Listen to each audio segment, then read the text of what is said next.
சிவம் Sai academy. எங்கள் கனவு உங்களின் அரசு வேலை. டிஎன்பிஎஸ்சி தேர்வுகளுக்கு படித்துக் கொண்டிருக்கும் அனைத்து மாணவர்களுக்கும் வணக்கம். இந்த வகுப்பில் புதிய பாடத்திட்டத்தின் அடிப்படையில் தமிழில் அலகு 7 குறிப்பிடப்பட்டுள்ள தமிழறிஞர் கி.வா. ஜெகநாதன் அவர்களை பற்றிய குறிப்பதான் மிகவும் விரிவாக பார்க்க போகிறோம். பல்வேறு பள்ளி பாட புத்தகங்களில் இருக்கக்கூடிய தகவல்களை திரட்டி ஒரே வகுப்பாக உங்களுக்கு கொடுத்துருக்கேன். இந்த ஒரு வகுப்பை நீங்கள் பார்த்தாலே போதும். எந்த புத்தகத்திலையும் நீங்கள் தகவலை தேடி அலைய தேவையில்லை. வாங்க நேரடியாக வகுப்புக்குள்ளே போகலாம். இவருடைய இயற்பெயர் என்னன்னு பார்த்தீங்கன்னா ஜெகநாதன் என்பதுதான் இவருடைய இயற்பெயர். இவர் பிறந்த இடம் கிருஷ்ணராயபுரம், கரூர் மாவட்டம். கரூர் மாவட்டத்தில் இருக்கக்கூடிய கிருஷ்ணராயபுரம் என்ற ஊரில்தான் இவர் பிறந்தார். இவருடைய பெற்றோர் பாருங்க, வாசுதேவர். இவருடைய தந்தையார் பெயர் வாசுதேவர், தாயார் பெயர் பார்வதி அம்மாள். பிறந்த ஆண்டு 11/4/1906. இவர் மறைந்த ஆண்டு 4/11/1988. நாளும் மாதமும் மட்டும் மாறி இருக்கும். 1906 பிறந்திருப்பார், 1988 மறைந்திருப்பார். இவருடைய பெயர் விரிவாக்கம் பாருங்க. ஏன்னா இவரை கி.வா. ஜெகநாதன் என்று சொல்வதை விட கி.வா.ஜா என்றுதான் இவரை அழைப்பார்கள். அதனால் இவருடைய பெயருக்கான விரிவாக்கம் என்னன்னா கிருஷ்ணராயபுரம் வாசுதேவ ஜெகநாதன் என்பதுதான் இவருடைய பெயரின் விரிவாக்கம்.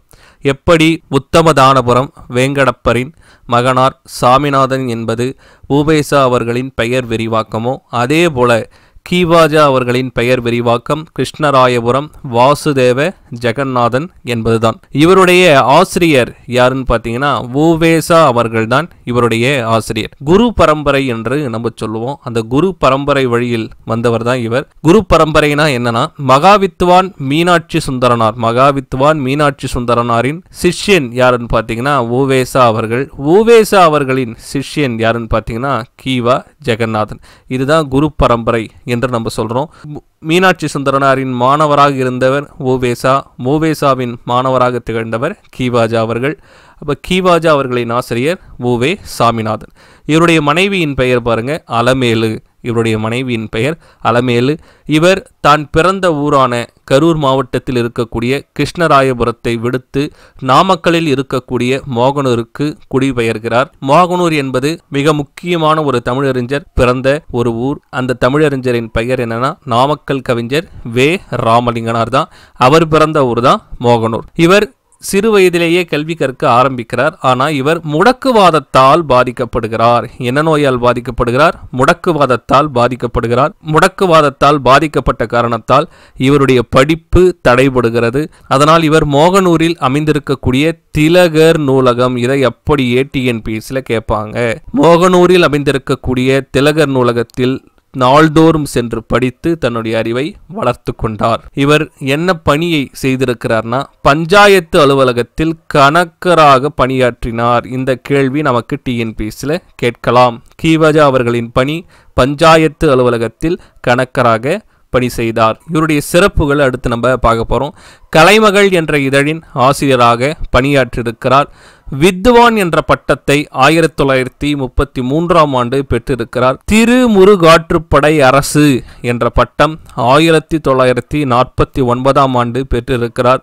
வாசீக கலாநிதி என்ற பட்டத்தை 1951 பெற்றிருக்கிறார். இவர் பல்வேறு இலக்கியங்களை படைத்திருக்கிறார்.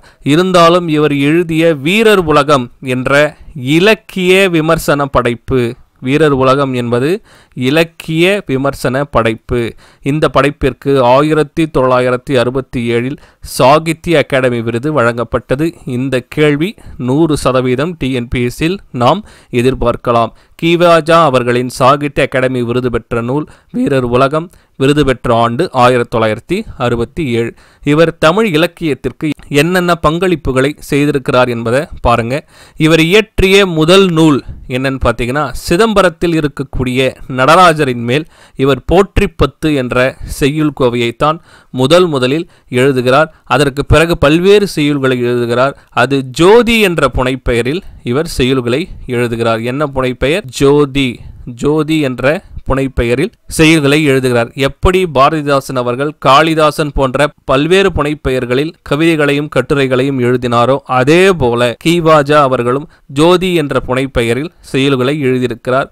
இவர் வாழ்ந்த காலம் இந்தியா ஆங்கிலேயரிடம் அடிமைப்பட்டு இருந்த காலம். எனவே விடுதலை போராட்டத்திற்கு ஆதரவாகவும் பல்வேறு கவிதைகளை எழுதியிருக்கிறார்.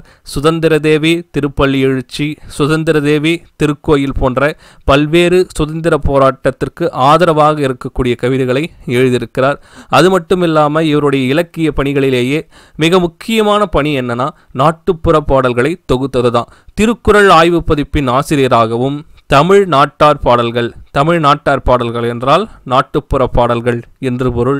நாட்டுப்புற பாடல்களை திரட்டியவர் கிருஷ்ணராயபுரம் வாசுதேவ ஜெகநாதன் அவர்கள்தான். இவருக்கு இந்த ஆர்வம் எப்படி ஏற்பட்டது என்று பார்த்தால் தேவேந்திர சத்யார்த்தி, இவருடைய பெயரை தெளிவாக ஞாபகம் வைத்து கொள்ளுங்க.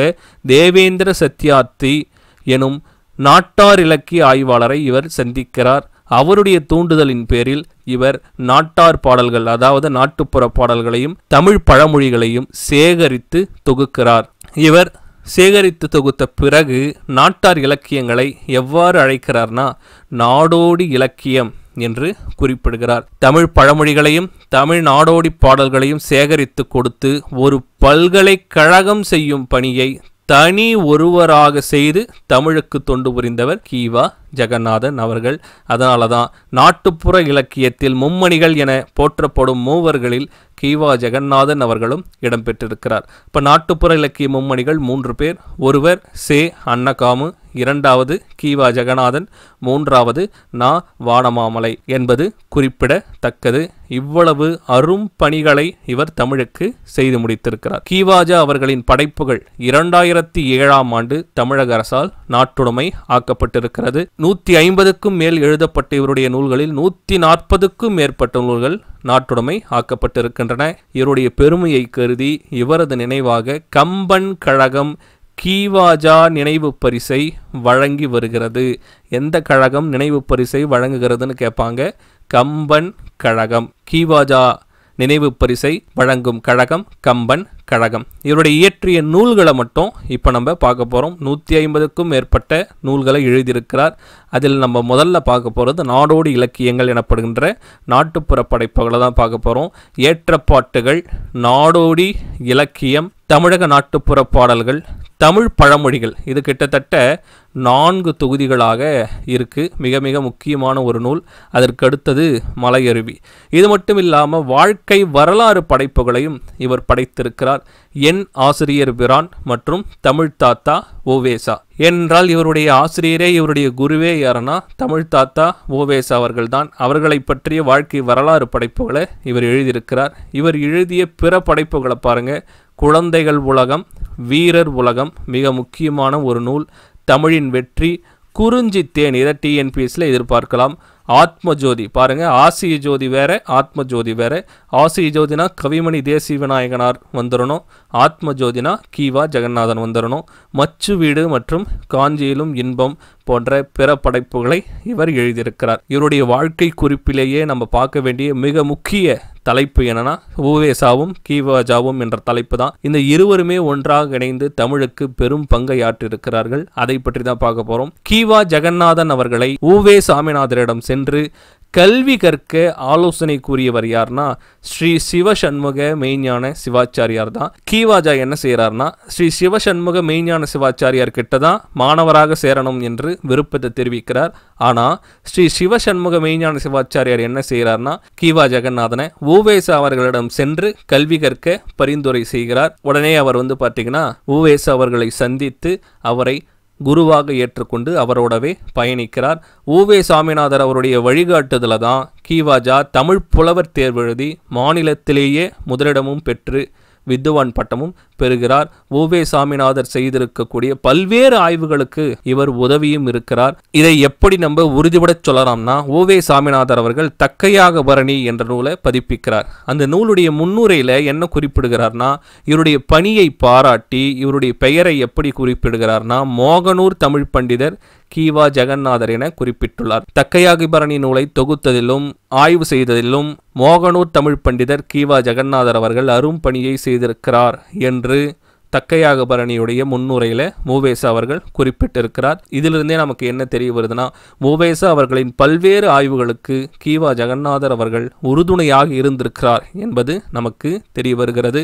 அது மட்டும் இல்லாமல் உவே சாமிநாதர் எழுதிய தன் வரலாறு நூலான என் சரிதம் மற்றும் மகாவித்வான் மீனாட்சி சுந்தரம் பிள்ளை சரிதம் ஆகிய நூல்களை எழுதுவதற்கும் தொகுப்பதற்கும் உதவியவர் யார்னா கீவா ஜெகநாதன் அவர்கள்தான். உவேசா அவர்கள் தன்னுடைய கடைசி காலத்தில் அவருடைய வரலாற்று குறிப்பான என் சரிதம் என்ற நூலை ஆனந்த விகடனில் தொடராக எழுதுகிறார். ஆனால் அந்த தொடர் முற்று பெறுவதற்கு முன்பே உவே சாமிநாதர் அவர்கள் மறைந்து விடுகிறார்.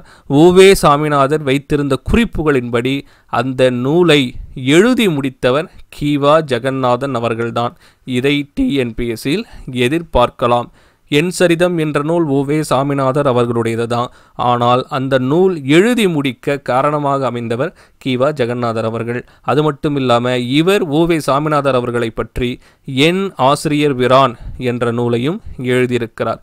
இவ்வளவு நெருக்கமான உறவு இவருக்கும் உவே சாமிநாதர் அவர்களுக்கும் இருந்திருக்கிறது என்பது குறிப்பிடத்தக்கது. அது மட்டும் இல்லாமல் சிலேடையாக பேசுவதில் வல்லவராக இருப்பவர் யார்னா கீவா ஜெகநாதன் அவர்கள்தான். நம்முடைய புத்தகத்திலேயே ஒரு குறிப்பு கொடுத்திருப்பாங்க.